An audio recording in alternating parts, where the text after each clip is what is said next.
Tierra del Fuego de la Puerta de la Concepcion de la El Triunfo.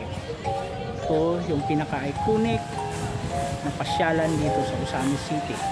Tingnan natin kung anong mayroon sa loob at kung anong makikita. Let's watch it. Ang Osamis City ay kilalang historical sites o pasyalan dito sa Mindanao. Ang Cota Shrine ay nabuo noong 1755 na tinatag ni Father Jose Ducos, isang uswetang pari na naka-assign dito sa Osamis. Ang mga pader nito ay gawa sa pagang o limestone na kinukuha pa sa isla ng Siquijor at dito sa Pangil Bay.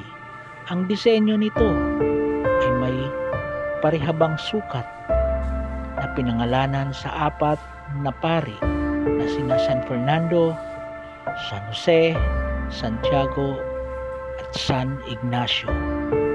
Ang lugar na ito ay nagsilbing taguan ng mga Kastila laban sa mga Moro, at ang parola nito ay nagsilbing ilaw ng mga galyon na dumadaan dito sa Pangil Bay.